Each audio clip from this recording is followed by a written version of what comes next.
Hello friend, नमस्ते। कैसे हैं दोस्तों उम्मीद रखता हूं कि आप लोग बहुत अच्छे होंगे और माँ भवानी ये अनुकंपा से बहुत खुश होंगे। दोस्तों, अभी आप हमें देख सकते हैं, हम यहाँ पर तोरी का खेत में आ पहुँचे हैं। जो तोरी का खेत हमारा नहीं है, किसी और का है। और तोरी का फूल इतना सुंदर एवं रोमांचकारी होता है जो आप देख ही सकते हैं। इसीलिए इस साल का लगभग अंतिम अवस्था में है, क्योंकि अब कुछ दिनों के बाद ये फूल झड़ जाएंगे। तो कहीं भी बहुत ऐसे, जैसे कि यहाँ आप देख सकते हैं, फूल लगभग झड़ चुका है। तो अभी जो भी फूल है वो अंतिम अवस्था में है। इसके बाद ये फूल दिखेगा नहीं और फिर आने वाले साल ही तोरी का फूल को देख सकते हैं। तो इसलिए सोचा आज इस तोरी का खेत में आकर के दो शब्द बयां करूं और आप लोगों का यहाँ का दृश्य को दिखाऊं। तो दोस्तों, जैसे कि आप देख सकते हैं, हम अभी अपने घर से काफ़ी दूरी पर आ पहुँचे हैं। वैसे तो ये हमारा ही एरिया है, मतलब इधर आसपास के एरिया में ही हम लोग खेती करते हैं, लेकिन इधर हमारा खेत नहीं पड़ता है। यहाँ से लगभग आप देख सकते हैं 10-15 मीटर की दूरी पर नदी पड़ता है, जो हम लोग पहाड़ा नदी बोलते हैं। हम आपको बस नदी का बिल्कुल करीब में आप पहुँचे हैं, तो नदी को भी आपको दिखाई देंगे। तो पहले हम आपको इस तोरी का बारे में कुछ बता दूं। वैसे दोस्तों, हमारे खास करके इस एरिया में तोरी का खेती बहुत कम हुआ करता था, लेकिन इस बार जो हमारे दूसरा खेती था धान का और गेहूं का, तो उन खेतियों को थोड़ा कम करके अब लोग थोड़ा अधिक से तोरी का खेती करने लगा है। वैसे आज से 20 साल पहले, अगर आपको 20 साल पहले का बात करूं, तो हमारे यहाँ किसी तरह का इस समय में गेहूं का अलावा कोई खेती नहीं होता था। मतलब जो भी खेत हो, जिस आदमी का भी खेत हो, लगभग 10% खेतों में मात्र गेहूं का खेती करता था। अधिक हुआ तो 30 या 40% खेतों में गेहूं का खेती करता था। लेकिन इसके बाद जो है कोई खेती नहीं होता था। 10-15 साल के बाद फिर इंडिया से कुछ मजदूर लोग आए, जो यहाँ बोरो धान का खेती करने लगा, और उसे देख करके यहाँ के लोग भी बोरो धान खेती करने लगा। और फिर बोरो धान खेती में जो आदमी मुनाफा धीरे धीरे घटता हुआ देखा, और फिर नया खेती आया आपको मकई का। तो अधिकतर लोग अब मकई का खेतों में आकर्षित हो चुके हैं। और जो कुछ बचा है, मतलब जो कमज़ोर किसान है, जिसका पास उतना लगानी नहीं होता, वो या तो गेहूँ बुनता है या तो इस तरह से तोरी का खेती करता है। क्योंकि हर खेती से तोरी का खेती जो होता है बिल्कुल कम खर्च में होता है। जैसे कि आप यहाँ देख सकते हैं, काफ़ी सुंदर तोरी है और ये अंतिम अवस्था में है। अब इसका फूल झड़ करके आपको दाने आ जाएंगे। तो इस तरह से, जैसे कि तोरी का बारे में हम बात कर रहे थे, और तोरी का बाद जो आता है गेहूं का खेती, बहुत कम आदमी गेहूं खेती करता है। क्योंकि गेहूं जो हमारे एरिया का मिट्टी है, कितनों अच्छा हो, अधिक उपजता नहीं है। बस खाने के लिए आदमी गेहूं का खेती करता है। बाकी अगर उसे व्यवसाय के रूप में लिया जाए तो वो काफ़ी नुकसान रहता है, क्योंकि हमारे एरिया का खेतों में अधिक गेहूँ उपजता नहीं, अर्थात जिस ढंग से लगानी किया जाए उस ढंग का आमदनी आता नहीं है। ऐसे ही 100 में से 5 आदमी का अगर अच्छा से उपज जाए, चांस लग जाए मौसम का और अन्य चीज़ों का चांस लग जाए, तभी उसका खेती अच्छा हो सकता है। नहीं तो मतलब आपका 80% से 90% गारंटी होता है कि गेहूं का खेती में लगभग आदमी जो है अच्छा मुनाफा नहीं कर पाया है।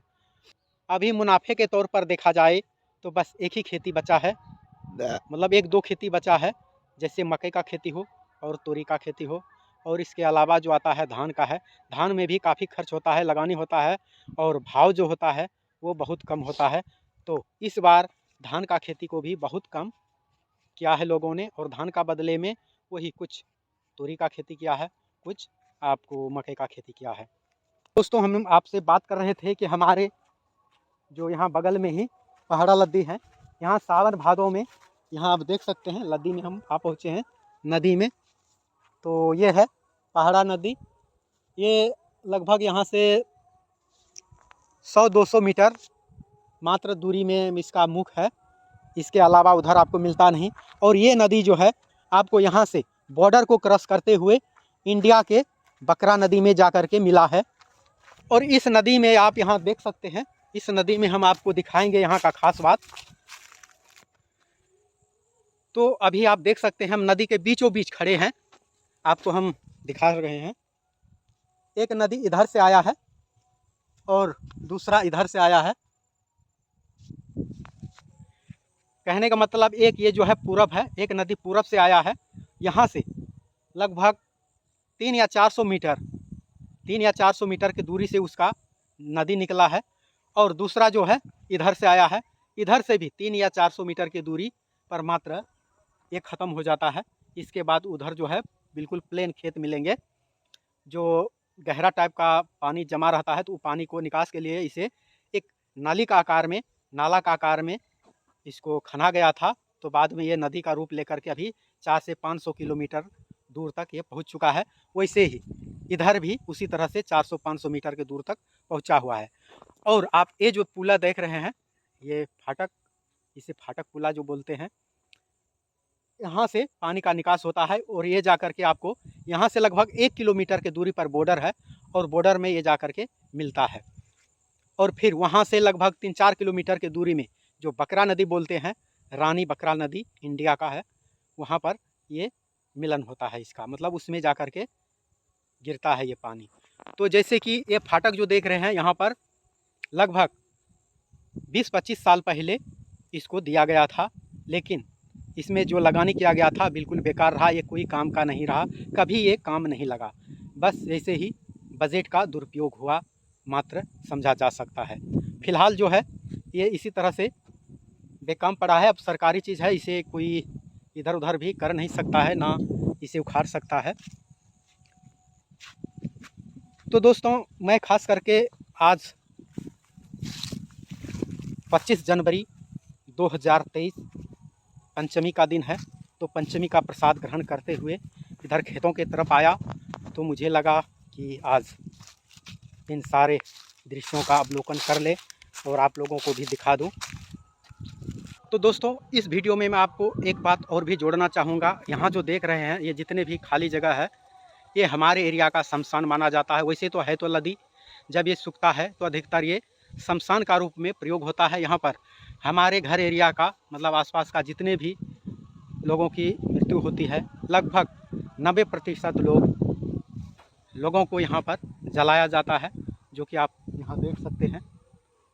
तो ये अक्सर शमशान के रूप में, इस जगह को शमशान के रूप में प्रयोग किया जा रहा है। इसका अलावा हमारे आसपास में किसी तरह का शमशान घाट नहीं है। बस यही एकमात्र हमारे एरिया का यही एकमात्र शमशान घाट देखा गया है। और इसी में लोग अक्सर अपने परिवारजन को जो भी लाश हो, दाह संस्कार का कर्म हो, यहाँ करते हैं। और इसका यहाँ का जो दृश्य है, आपको सुरेंद्र सागर एमजी चैनल पर वीडियो के रूप में देख सकते हैं। जो यहाँ पर जलाते हुए का वीडियो आपको सुरेंद्र सागर एमजी चैनल पर आप देख सकते हैं। विशेष बातें अगर विशेष कुछ होगा तो हम अगले वीडियो में बताएंगे। इस वीडियो में इतना ही रखते हैं। तो दोस्तों, हमारा ये ब्लॉग, हमारा ये वीडियो आपको कैसा लगा कमेंट में अवश्य लिखिएगा। वीडियो पसंद आई तो लाइक अवश्य कीजिएगा, और अब तक हमारे चैनल को सब्सक्राइब नहीं किए हैं तो हमारे चैनल को ज़रूर सब्सक्राइब कीजिएगा। तो मिलते हैं अगले वीडियो में, अगले ब्लॉग में। तब तक के लिए जय हिंद, जय नेपाल।